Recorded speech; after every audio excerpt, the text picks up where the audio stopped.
ሆነ ዳንኤል መጽሐፍ ያነብባችሁ ከወደ ከኔ ጋራ ተመልሶ በባቢሎን ንጉስ በብልጣሶር በመጀመሪያው ዓመት ዳንኤል ባልጋው ላይ ህልምንና የራሱን ራእይ አየ ይላል። ዳንኤል በብልጣሶር ኦሬዲ ሞቷል። እንደገና አሁን ዳንኤል ብልጣሶር ሞቶ ዳሪዮስ ነው እየገዛ ያለው። ተመልሶ ምን እያደረገ ነው ማለት ነው? ይሄ ህልም የታየው ገና ምን እያለ ነው? የባቢሎን የፋርስ መንግስት ሳይመጣ የታየ ነው። ምናልባት ከ14 ዓመት በፊት ሊሆን ይችላል። ስለዚህ አሁን ግን የሚጻፈው በሌላ ኦርደር ነው። ስለዚህ ምን ላደርግላችሁ ነው? ዛሬ የዳንኤልን መጽሐፍ በትክክለኛው ኦርደር ላስቀምጥላችሁ ፈልጋለሁ። ትክክለኛው ኦርደር የቱ ምዕራፍ ከየቱ መቅደም። ምክንያቱም የዳንኤል ምዕራፍ የተቀመጠው ከ1 እስከ 6 ታሪካዊ ይዘት፣ ከ7 እስከ 12 ትንቢታዊ ይዘት ብሎ በሁለት ከፍሎ አስቀመጠው። ግማሹ በአራማይክ ግማሹ በዕብራይስጥ የተጻፈ ነው እና እነዚህን ጽሁፎች መግቢያ ላይ ነግሬያቸዋለሁ አልፎ አልፎ። ስለዚህ ይህን ህልም ዳንኤል ሲመለከተው በአንበሳ ጉድጓድ ከመጣሉ በፊት ከ14 ዓመት በፊት ያየው ህልም ነው። አንበሳ ጉድጓድ ገና አልተጣለም። ግን አሁን ታሪኩ ላይ ሲያስቀምጠው አንበሳ ጉድጓድ ኦልሬዲ ትላንትና እንደወደቀ አስተምሬያቸዋለሁ። ይሄ ግን ከዳንኤል አንበሳ ጉድጓድ ውስጥ ከመጣሉ ከ14 ዓመት በፊት ስለሆነ የዳንኤል ዕድሜ ወደ 64 ዓመት ይሆነዋል ማለት ነው። ስለዚህ ምዕራፎቹን በኦርደር ልስጣችሁ፣ በደንብ ስሙኝ። የመጀመሪያው ምዕራፍ ከ1 እስከ 4 ትክክል ነው የተቀመጠው። ከዛ ከ1 እስከ 4 ምዕራፍ 1 ምዕራፍ 2 ምዕራፍ 3 ቁጥር 4 እስከ ምዕራፍ 4 ይሄድና ከዛ በምዕራፍ 5 ከማለቱ በፊት በመሃል መግባት ያለባቸው ምዕራፍ 7 እና ምዕራፍ 8 መግባት አለባቸው። ስለዚህ ምዕራፍ 1 2 3 4 ይልና ከዛ 7 8 ይላል። ከዛ ተመልሶ 5 ይመጣል። አሁን ኦኬ 5 ከመጣ በኋላ ከዛ ከ5 በኋላ 6 አይመጣም። ምዕራፍ 9 ከ5 በኋላ ነው የሚሆነው። ከዛ ከ9 በኋላ 6 ይሆናል።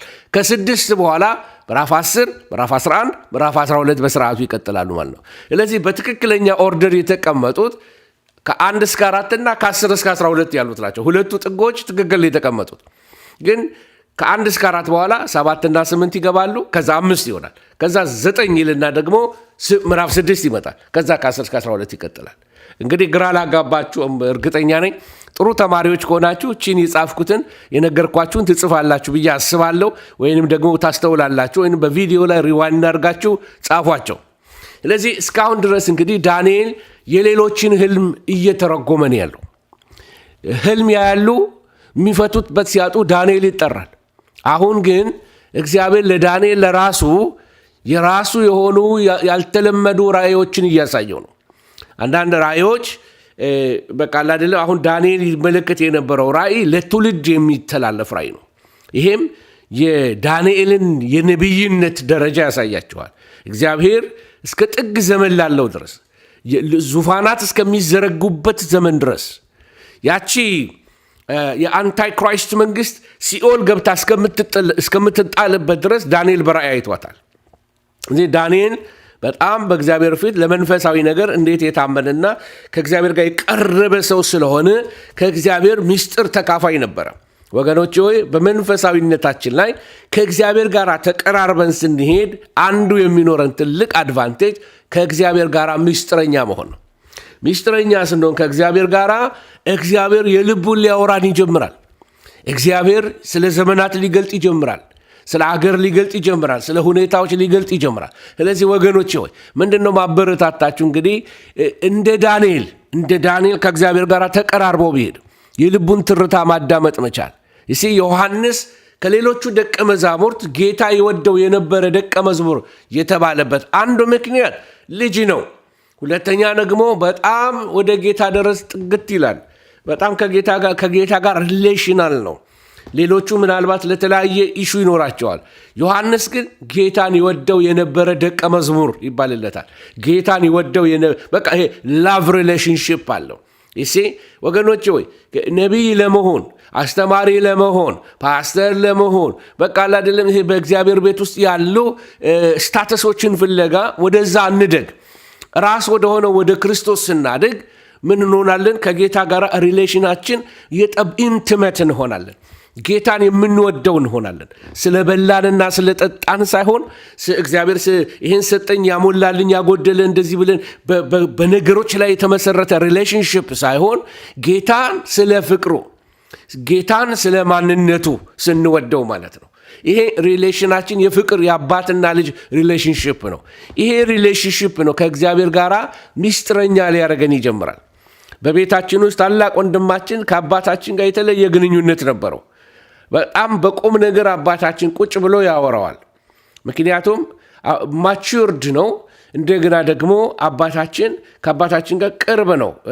አባታችንን የሚፈልገው ለኪሱ አይደለም። ይሄ አንዳንድ ጊዜ ኪስ ውስጥ ያለውን ነዋይ ፍልገው ልጆች አባታቸው ሊወዱ ይችላሉ። አባባ ይሄን ግዛልኝ፣ ይሄንን ስጠኝ፣ ይሄን አምጣልኝ፣ ይሄን ስጠኝ ባይት ሰልፍ መጥፎ ነው አይደለም። ግን እግዚአብሔርን ማቹርድ እየሆንን ስንመጣ የምንፈልገው ስለ ሆድ አይደለም፣ ስለ እንጀራ አይደለም።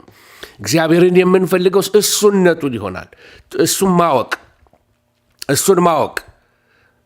እሱን ማወቅ ከሁሉ በቃ ከእሱ ጋር ኢንቲሜት መሆን። የእግዚአብሔር ፈቃድ ምንድን ነው? እግዚአብሔር ምን ይላል? እግዚአብሔርን ምን ልታዘዘው? እግዚአብሔርን ምን ደስ ላሰኘው?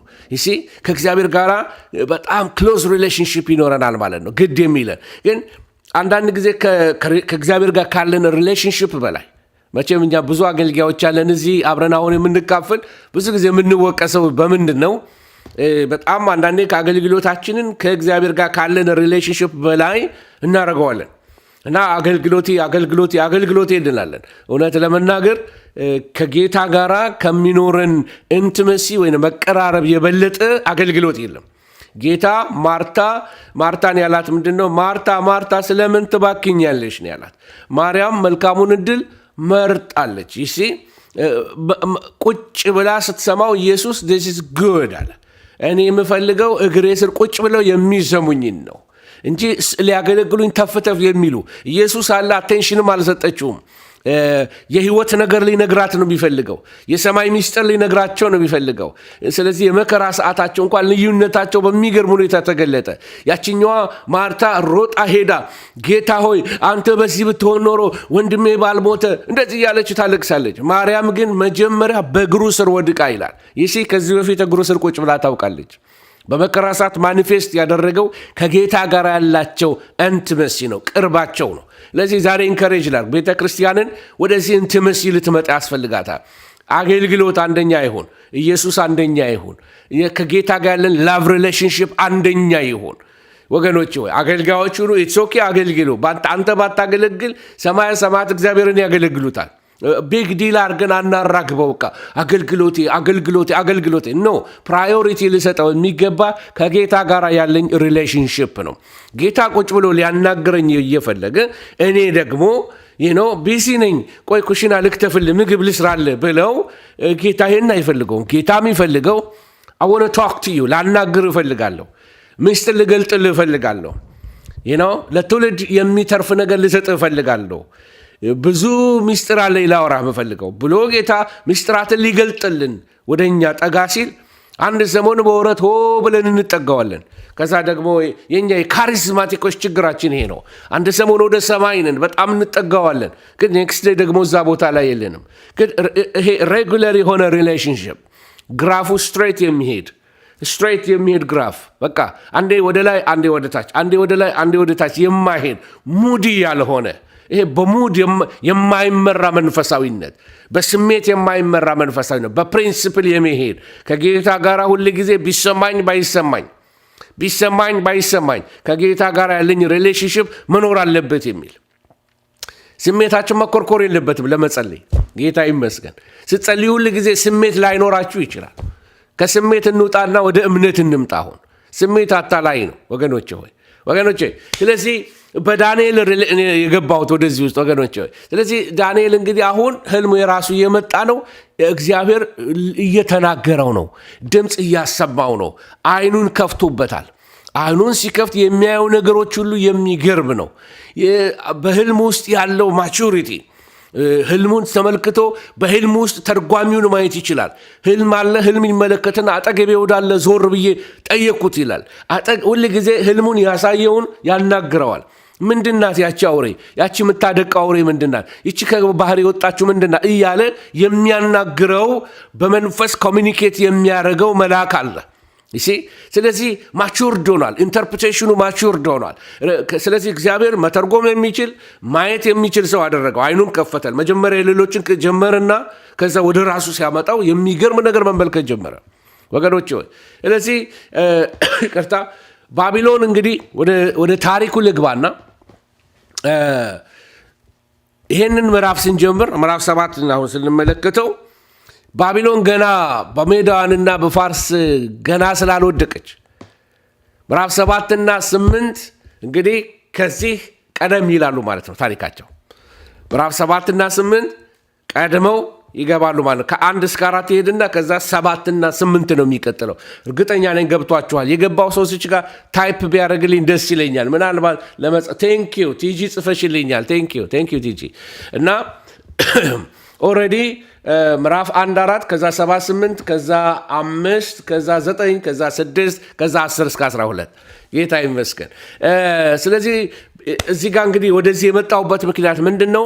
የቤልሻዛር አባት ናቡከደነፆር የሚባለው ሰው የባቢሎን ግዛት ገዢ ሆኖ ብልጣሶር ደግሞ በባቢሎን ከተማ ላይ የእሱ አስተባባሪ ንጉሥ ሆኖ አባትና ልጅ እየገዙ ታስታውሱ እንደሆነ የዚህ ምንድነው የሚባሉት የጠንቋዎቹ ዋና አለቃ የነበረው እና ግልበጣ አድርጎ ያን ሕፃን ልጅ ገሎ የነገሰው ማለት ነው። ሁለቱ ባሉበት ዘመን ላይ ዳንኤልን ሶስተኛ ገዢ ያደረገው ይላል። ስለዚህ ኦልሬዲ አሁን ከሞተ በኋላ ታሪኩ ከሄደ በኋላ እየተመለከታችሁት ያላችሁት። ስለዚህ ዳንኤል አሁን ወደ ሌላ ነገር ውስጥ እየገባል። ሲኮንሱ ልተውላችሁ ለእናንተ እና እኔ ልቀጥል። ወደ መልእክት መሀል ላይ ልግባላችሁ። በምዕራፍ 2 ላይ ታስታውሱ እንደሆነ ዳንኤል የናቡከደነፆርን ህልም ፈታለት እና ራሱ ወርቅ የሆነ ደረቱ ብር የሆነ ፋርስና ሜዶን አስታውሱ ስዕሉን። ከዛ ደግሞ ወገቡና ሆዱ ወይንም ጭኑ የብሮንዝ የሆነ ናስ የሆነ፣ ከዛ ደግሞ ሁለቱ እግሮቹ ብረት የሆነ፣ ከታች ያሉት 10 ጣቶቹ ደግሞ ሸክላና ብረት የሆነ ይህንን ምስል ናቡከደነፆር ተመልክቶ ህልሙ ጠፋበት። ታሪኩን ታውቁታላችሁ። ምዕራፍ 2 ላይ ዳንኤል ተረጎመለት። ይህንኑ ህልም እንደገና ጌታ ለዳንኤል እየገለጠለት ነው ያለው በሌላ መልክ እየገለጠለት ነው ያለው። ስለዚህ የመጀመሪያው የምትመለከቱት በዳንኤል 2 ላይ የምትመለከቱት በሰው እይታ ሲታይ ባቢሎን የወርቅ ራስ ነው። እግዚአብሔር ሲያየው ግን አውሬ ነው ይመሰላት። የሚቀጥለውንም ፋርስና ሜዶንም በሌላ አውሬ ነው ይመሰላት። ግሪክንም በሌላ አውሬ ነው ይመሰላት። ሮምንም በሌላ አውሬ ነው ይመሰላት። እንደገና መጨረሻ ላይ ደግሞ ያሉትን 10 ጣቶች በሌላ መንግስታቶች ይመስለዋል ማለት ነው። ይህንን አሳያችኋለሁ ዛሬ እና በተለይ ምዕራፍ 7 የመጨረሻው አውሬ ላይ በደንብ ተከተሉኝ። የመጨረሻው አውሬ ላይ ትኩረት ይሰጣል። እንግዲህ እንደሌላው ትምህርት እንደ ስብከት ሳይሆን በደንብ ተጠንቅቀን ልናይ ያስፈልጋል። ለምን? የእግዚአብሔርን ቃል ሪስፔክት ስለምናደርግ በጥንቃቄ ልናጠናው ይገባል። እዚህ ጋር ፋውንዴሽን ከያዛችሁልኝ የትንቢት ትምህርት በጣም በግልጽ ትረዱታላችሁ ብዬ አስባለሁ። እንግዲህ የመጀመሪያው የምታዩት በዚህ አሁን በተነበበልን ክፍል ላይ ምዕራፍ 7 ከ1 እስከ 14 ላይ የምትመለከቱ ዳንኤል ህልም ያልማል። ከ1 እስከ 8 ላይ ሄዳችሁ የምታዩት ከባህር ስለወጡት 4 አራዊት ነው የሚናገረው። ከዛ ከ9 እስከ 12 ሄዳችሁ ስትመለከቱ ደግሞ በአራዊቱ ላይ ስለሚሆነው መለኮታዊ ፍርድ ነው የሚናገረው። በመጀመሪያው አውሬ ላይ፣ በሁለተኛው አውሬ ላይ፣ በሶስተኛው አውሬ ላይ፣ በአራተኛው አውሬ ላይ ተራ በተራ ፍርድ እንደሚመጣባቸው የሚናገረው ክፍል ያለው ከ9 እስከ 12 ነው። ከ13 እስከ 14 ላይ ስትሄዱ የሚገርም ነገር ይናገራል። በዘመናት ወደ ሸመገለው የሰው ልጅ የሚመስለውን አመጡት ይላል። ለምን እዚህ ጋር እንደገባ አሳያችኋለሁ። ከ15 እስከ 26 ባለው ክፍል ላይ ደግሞ ሄዳችሁ ትመለከቱ የህልሙ ፍቺና ትርጉም ምን እንደሆነ እዛው ላይ ህልሙን ይፈታለታል። ከ15 እስከ 22 ላይ ደግሞ ሄዳችሁ ትመለከቱ በትንሹ ቀንድና በቅዱሳን መካከል ስለሚሆነው ጦርነት ነው የምታዩት። ከ23 እስከ 26 ላይ ደግሞ ቅዱሳን ድል ሲነሱ እንመለከታለን። ሲደመድመው ከ27 እስከ 28 ሄዳችሁ ትመለከቱ የምድር መንግስታት ሁሉ የመሲሁ ስለመሆናቸው ዳንኤል በህልም ይረዳል። የሰው ልጅ ስለመሆናቸው ይህንን ነው ዛሬ የምንመለከተው ማለት ነው። እንግዲህ እንደ አውትላይን ነገር ብያችኋለሁ። የአራቱ አራዊት ህልሞችን ልነግራችሁ ፈልጋለሁ። ስዕሎች ይጠቀማለሁኝ። ስዕሎቹን በፓወርፖይንት አሳያችኋለሁ። ምናልባት ወደዚህ ስል ኮምፒውተሮች እየቀያየርኩኝ ነው፣ ዲስትራክትድ ሆኜ አይደለም። እሺ፣ ዳንኤል የሚመለከተው እንግዲህ በመጀመሪያ በታላቁ ባህር ላይ ይላል። እንግዲህ በስዕሉ ላይ እንደምታዩት ታላቁ ባህር ተብሎ የተጠራው ማን ነው? ሜዲትሬኒያን ባህር ነው። የሜዲትሬኒያን ባህር ነው እና ይሄ ባህር ሁሉም መንግስታቶችን ያዋስናቸዋል። እስካሁን የተጠሩት በአራዊት የተጠሩት መንግስታት በሙሉ በዚህ ባህር ዙሪያ ናቸው። ግሪክን ብታዩ በዚህ ነው። በዚህ ባህር አጠገብን ይዋሰናል። ሮም በዚህ ባህር ይዋሰናል። ባቢሎን በዚህ ባህር ይዋሰናል። ፋርስና ሜዶን በዚህ ባህር ይዋሰናል። ስለዚህ ይሄ ሜዲትሬኒያን ሰርክል የሆነ አንድ ትንቢታዊ ፍጻሜ ላይ ትልቅ ሮል ቦታ አለው። እዛ ቦታ ላይ የሚሆን ነገር አለ። ለዚህ ታላቁ ባህር ሲለው በድሮ ማፖች ላይ ተመልክታችሁ እንደሆነ ታላቁ ባህር ግሬት ሲ ብሎ ማንኛውም ማፕ ላይ ሄዳችሁ የምታዩት ሜዲትሬኒያን ነው። ስለዚህ የሜዲትሬኒያን ባህር እስካሁን ድረስ አለ። አንዳንዶቻችሁ በሱ ተሻግራችሁ ነው የመጣችሁት። ስለዚህ ትንቢታዊ ነው። ስለዚህ በዚህ ውስጥ ያሉት የአሕዛብ መንግስታት በሙሉ ከዚህ ባህር ጋር የሚዋሰኑ ናቸው። እያንዳንዱ አውሬ በዚህ ቦታ ላይ ሲጠቀስ የምታዩት ምንድን ነው? ከመንግስታቶች ናቸው። ለምሳሌ መጀመሪያ የምታዩት አውሬ መንግስት ናት። ሁለተኛ የምታዩት አውሬ መንግስታቶች ናቸው። እዚህ ላይ አንድ የሚሆን ነገር ምን አለ? ታላቁ ሜዲትሬኒያን ወይም ታላቁ ባህር ይለዋል። ባህር ግን በመንፈሳዊ ቋንቋ በጽሁፉ ላይ እንደምታዩት ራእይ ምዕራፍ 17 ቁጥር 15 ላይ እንደሚነግረን ባህር የህዝብ ምሳሌ ነው። የህዝብ ምሳሌ ነው። ስለዚህ በባህር ላይ ነውጥ ነበረ። 4 ነፋሳቶች ነበሩ። ነፋሳት ይጋጫሉ። አንዳንዶች እነዚህ ነፋሳት መላእክቶች ናቸው ይላሉ። ሌሎች ደግሞ ሊያሳይ የሚፈልገው ሌላ ነገር ነው ይላሉ። ስለዚህ ይህንን የተመለከተ ጥቅሶች ሊሰጣችሁ ይችላሉ። ኤርምያስ 23 ላይ ያለላችሁ፣ ቁጥር 19 ላይ፣ ዘካርያስ 6:16 ላይ ያለላችሁ፣ ራእይ 7 ከ1 እስከ 3 ላይ ታዋቸዋላችሁ። ስለዚህ 4ቱ ነፋሳት የራእዩን ዓለም አቀፋዊነት የሚያሳይ ኖርዝ፣ ኢስት፣ ዌስት፣ ሳውዝ 4ቱን ማዕዘን ለማሳየትና ይሄ ህልም ዓለም አቀፍ ነው ለማለት 4 ነፋሳት አርጎ ያሳያል የሚሉም አመለካከቶች አሉ። መጥፎ አይደለም፣ ጥሩ አመለካከት ነው። ስለዚህ ስለ መንፈሳዊ ግጭት ላሳያችሁ ፈልጋለሁ። መንፈሳዊ ግጭት በመንፈሳዊ ዓለም ላይ የሚሆኑ ግጭቶች በገሃዳዊው ዓለም በሚታየው ዓለም ይገለጥ ማኒፌስት ያደርጋሉ። በመንፈሳዊ ዓለም ላይ ያለ ግርግር በምድርም ማኒፌስት ታያላችሁ። ስለዚህ በአንዳንድ አካባቢ ላይ ስትሄዱ አየሩ ላይ ያለው የመንፈስ አለቃ ኦፕሬት የሚያደርግበት ሲስተም አለ። ምድር ላይ የሚያሳያቸው ምልክቶች ይኖራሉ። አይናቸው ለተከፈተ ለነ ዳንኤል ግን ይሄ ቀላል ነው፣ በደንብ መመልከት ይችላሉ። በገሃዱ ዓለም ላይ የሚመለከቱት ነገር አለ። ፍጥረታዊ ማኒፌስቴሽን አለ።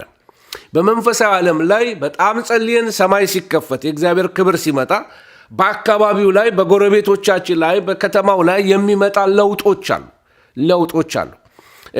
ማስታውሰው በአንድ ከተማ እያለን ወጣቶችንን እንጸልያለን እና እየጸለይን እያለ በአካባቢያችን ላይ አንድ የሴተኒስቶች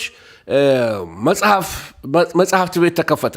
የሴተኒስቶች እና በዛ አካባቢ ያለነው ወጣቶች በሙሉ ተማሪዎች ልንዛን ጊዜ ኮሌጅ ተማሪዎች እንጸልያለን እና በጸሎት ላይ እያለን የምንጸልየው በስልጣን የሀገሩን አለቃ አውቶሪቲውን እያሰረን እንጸልያለን። መቼም ጸሎት የምታውቁ ሰዎች ትመስሉኛላችሁ። ጸሎት ላይ ብዙ አይነት የጸሎት ነገሮች አሉ። የማወራው ስለ ስፒሪቹዋል ዎርፌር ነው፣ ስለ መንፈሳዊ ውጊያ ነው የምናገረው። ስለዚህ አንድ ጊዜ ሞል ውስጥ እየሄድኩኝ ከጥቂት ጊዜያት በኋላ ያው ቡክስቶር የሴተኒስቶች ቡክስቶር የነበረው ያው ቡክስቶር ተቀይሮ የክርስቲያን ቡክስቶር ሆኗል። ይሄ ለእኔ በጣም እምነት ሆነኝ። እዛ ለግሩፓችን በቃ ነገርኳቸው። በጣም እግዚአብሔርን አመሰገንን። በመንፈሳዊው ዓለም ላይ ያለው የአለቃውን አሰራር ሲመታ በምድር ደግሞ ማኒፌስቴሽንስ ይኖራሉ። ነገሮች ይከፈታሉ። የሥራ በሮች ይከፈታሉ። ሰዎች ወደ ፈውስ ይመጣሉ። በከተማው ላይ ሪቫይቫል ይነሳል። የደከሙ መንቃት ይጀምራሉ። አንዳንድ ከተማ ስትገቡ እንቅልፋም ከተማ ነው። ዲፕሬስ የሚያደርግ የመንፈስ አሰራር አለው። ስለዚህ የአየሩን አለቃ ተግዳሮት ሲደርስበትና የአየሩን አለቃ ኃይለኛውን ሳያስሩ የኃይለኛውን ቤት መበዝበዝ አይቻልም እና የኃይለኛውን ስናስረው ከተማው ላይ የሚለቀቅ ነገር አለ። ይሄ ፕራክቲካል የሚታየው ፍጥረታዊ ክስተቱን ታያላቸው። ስለዚህ መንፈሳዊ ግጭት ዳንኤል ይመለከታል። 4ቱ ነፋሳት ሲጋጩ ያያል። ምንድነው? ዌቭ ይነሳና ይመታታሉ። ዌቭ ከ4ቱ ማዕዘን ይመጣና ይጋጫል። ባህሩ ይናወጣል። በቃ ከዚህ ነውጥ ውስጥ የሚወጡ አውሬዎች አሉ። ግን ከዛ በፊት ስለ ነውጥ ልነግራችሁ እፈልጋለሁ። የመጀመሪያው አይነት ነውጥ በምድር ላይ የምናየው በመንፈሳዊ ዓለም ላይ ነውጥ ሲመጣ በምድር ላይ የምናየው የነውጥ አይነት የማህበራዊ ኑሮ ነውጦች ናቸው። ይህን ስል ምን ማለት ነው? ለማብራሪያ ያህል እነዚህን ነገሮች እንድታዩልኝ ይፈልጋለሁ። የህብረተሰብ ነውጥ ይሆናል። ምናልባት ስዕሉን ሙሉ ለሙሉ ባረግላችሁ ይመቻችሁ ይሆናል ስላችሁ ይህንን ማፕ ትመለከቱታላችሁ። ይህንን ማፕ ስትመለከቱ ነውጥ አለ። ከነውጡ ጋር አብሮ የተለያየ ሶሻል ነውጥ ይመጣል። የኢኮኖሚ ነውጥ ይመጣል። የሃይማኖት ነውጥ ይመጣል። እነዚህ ነገሮች ነውጦች እየቀጠሉ ይመጣሉ። የሃይማኖት ነውጡ ሲያልቅ በቤተ ክርስቲያን ውስጥ ቻሌንጅ ይኖራል። የአረቡ ዓለም በተለይ በፖለቲካው ነውጥ ላይ ውስጥ የአረቡ ዓለም በነውጥ ውስጥ ይሆናል። ዓለም እንደ መንደር ትሆናለች። ከዚህ የተነሳ ነውጦች ይበዛሉ እና የፖለቲካው ርዕዮተ ዓለም እርስ በርሱ ሊጋጭ ይጀምራል ወገኖች ሆይ። ስለዚህ የፖለቲካው ነውጥ፣ የአረቡ ዓለም ነውጥ፣ የዓለም እንደ መንደር ከመሆን ከዚህ ኔትወርክ ተያይዟል። ግሎባላይዜሽን ዓለምን ሁሉ እያደረገ ነው። ስለዚህ አንዱ ዓለም ላይ የተናወጠ ነገር ዓለምን ሁሉ ሲያናውጥ ያላችሁ። ሪሰንትሊ በውሃን የሆነውን ታሪክ ታውቃላችሁ። በቻይና ውሃን ስቴት ውስጥ አንዲት ቫይረስ ናት ተገኝታ ዓለምን ድብልቅልቁን ያወጣቸው። ቻይና አንድ ከተማ ውስጥ የተነሳ አንድ ነውጥ እስከ ዓለም ድረስ ቫይብሬት አደረገ። ሁላችንንም አሁን እስካለንበት ሎክዳውን እስክናደርግ ድረስ ቫይረሱ እንደ ጉድ ነው የተዛመተው። ስለዚህ ምን ልላችሁ ፈልጌ ነው፣ ይሄ ግሎባላይዜሽን አንዱ ነውጡ እንዲጋንን ያደርገዋል። እዚህ ነፋሳቶች ሲናወጡ በቀደመውም ዘመን ነፋሳት በባህሩ ላይ ይናወጡ ነበር። በህዝብ ውስጥ ነውጥ ሲመጣ መንግስታት ይወለዳሉ። ከዚህ ውስጥ ነው ዛሬ ስዕሎችን እጠቀማለሁ ብያቸዋለሁ። ምንም አላለፋችሁም። ጸጥ ባለበት ሰዓት ላይ ደግምላችሁ ሞክራለሁኝ። ምንም ያለፋችሁ ነገር የለም። ይቅርታ